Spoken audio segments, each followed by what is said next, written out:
Yang layak disebut sebagai juru selamat itu, kriterianya adalah memiliki kuasa untuk menyelamatkan. Nah, ini dia penting. Yang layak disebut sebagai juru selamat, layak dipercaya, layak kita patuh kepadanya, layak kita menyerahkan seluruh jiwa, otoritas, seluruh kehidupan kita, maka pribadi itu adalah harus memiliki kuasa untuk menyelamatkan. Menyelamatkan apa? Menyelamatkan jiwa kita ini nanti setelah masuk dalam kematian. Bang Nandar mengatakan bahwa tadi melalui Muhammadlah orang semua masuk surga. Tetapi saya tidak menemukan kriteria yang spesifik yang mengatakan bahwa Muhammad benar-benar dia adalah sebagai juru selamat. Kalau Nabi Muhammad juru selamat, bahkan Nabi Muhammad adalah orang yang pertama kali masuk surga. Di dalam iman kami, Yesus tidak bakal masuk surga kalau Nabi Muhammad tidak masuk surga terlebih dahulu. Kalau Nabi Muhammad adalah juru selamat, ya diterima Pak Pendeta, di mute Pak Pendetanya, di mute. Kalau Nabi Muhammad juru selamat, bahkan Nabi Muhammad adalah orang yang pertama kali masuk surga. Di dalam iman kami, Yesus tidak bakal masuk surga kalau Nabi Muhammad tidak masuk surga terlebih dahulu. Jadi Nabi Muhammad adalah orang pertama yang masuk surga. Di mana dalilnya? Di sini Pak Pendeta. Saya bukan hanya bisa baca Ibrani, baca Arab gundul pun bisa. Ati babal janati yaumul qiyamah fa astaftihu fayakul hojin man anta fa aqulu Muhammad faqul bika umirtu la aftaha li ahadin qablaka. Rawahu Ahmad. Artinya apa?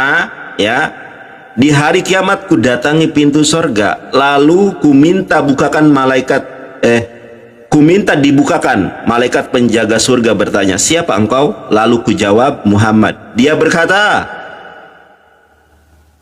karena engkaulah aku diperintahkan agar tidak membuka pintu surga bagi siapapun sebelum kamu. Jadi Nabi Muhammad ini adalah juru selamat, bahkan dia adalah orang yang pertama kali masuk surga.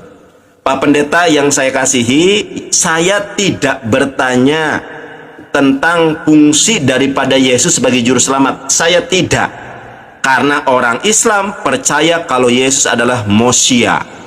Orang Islam percaya kalau Yesus adalah Kristus. Ya, dalam bahasa Ibraninya Mesiah. Ya, Mesiah.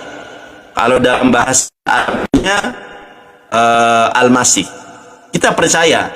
Yang kita bahas sekarang ini adalah, betulkah kalau Yesus adalah satu-satunya juru selamat? Waduh, macet di YouTube, kenapa nih? Bentar ya, kok di YouTube macet, kenapa nih? Jadi yang saya pertanyakan itu, betulkah Yesus adalah satu-satunya juru selamat? Lalu bagaimana dengan Otniel? Tadi itu berapa tadi itu ya, saya lupa. Di dalam ayat Bible itu Hakim-Hakim 3 ayat 9. Ternyata Otniel adalah juru selamat. Nah, yang saya pertanyakan, di dalam Obadya 1 ayat 21, ternyata di situ ada juru selamat, bukan hanya satu, dan mereka menaiki Gunung Sion.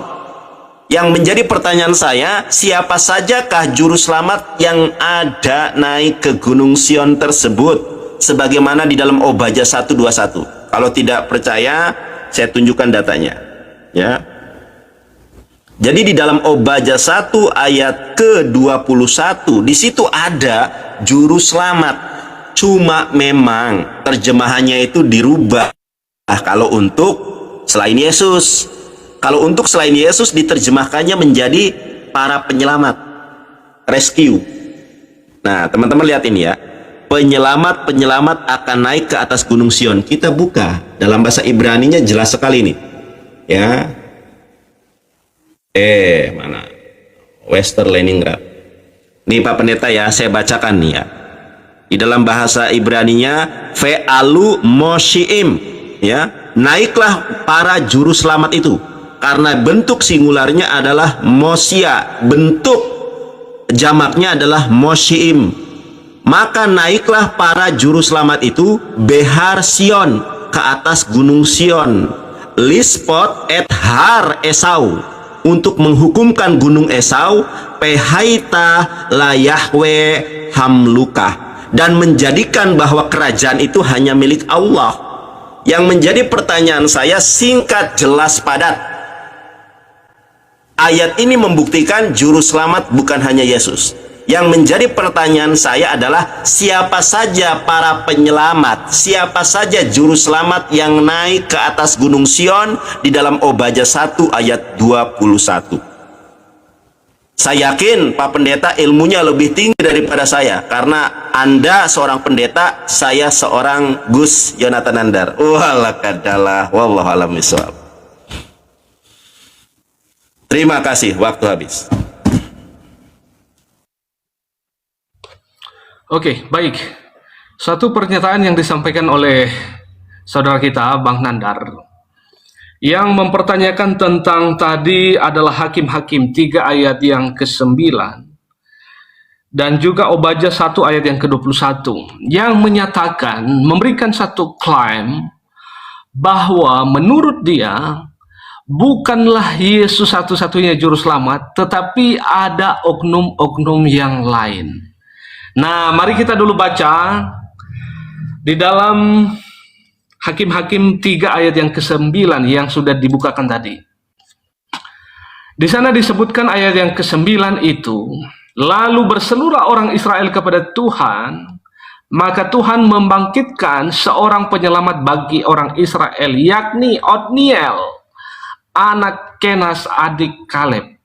Titik. Tetapi lupa ayat yang ke-10-nya. Mari kita baca ayat 10. Roh Tuhan menghinggapi dia dan ia menghakimi orang Israel. Ia maju berperang, lalu Tuhan menyerahkan. Nah, ini adalah satu kota, ada satu kerajaan, ialah Kusiam, Risiataim, Raja Aram.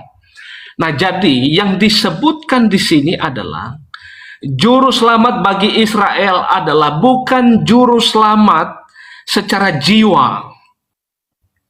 Bukan juru selamat yang menyelamatkan jiwa orang Israel. Tetapi ini adalah juru selamat yang dimaksudkan adalah orang-orang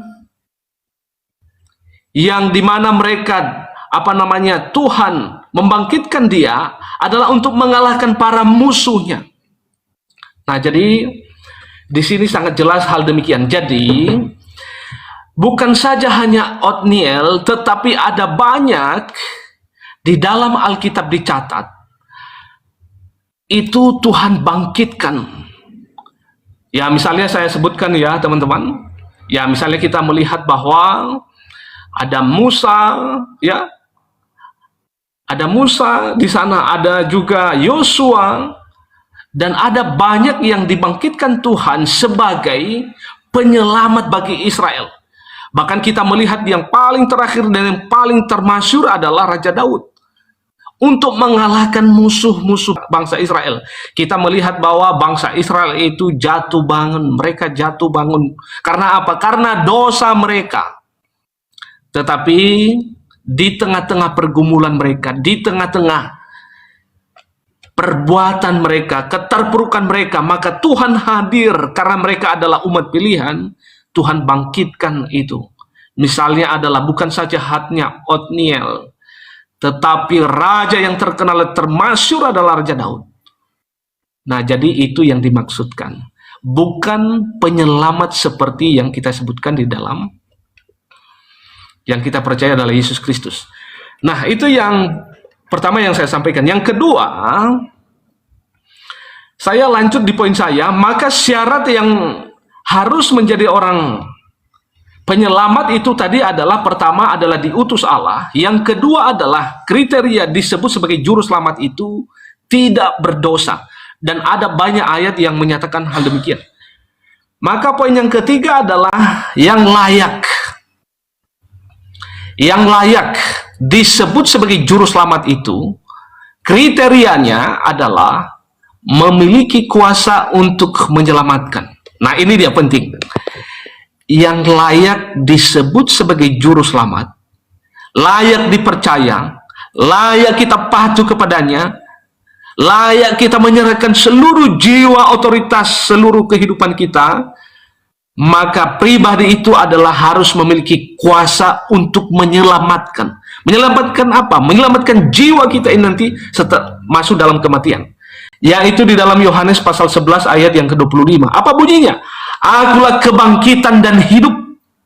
Barang siapa percaya kepadaku, ia akan hidup walaupun ia sudah mati. Wow, luar biasa. Firman Tuhan berkata, akulah kebangkitan dan hidup. Itu sesuatu hal yang luar biasa. Sekarang saya bertanya kepada Bang Nandar, coba sebutkan kriteria mengapa Anda percaya Muhammad itu adalah sebagai juru selamat.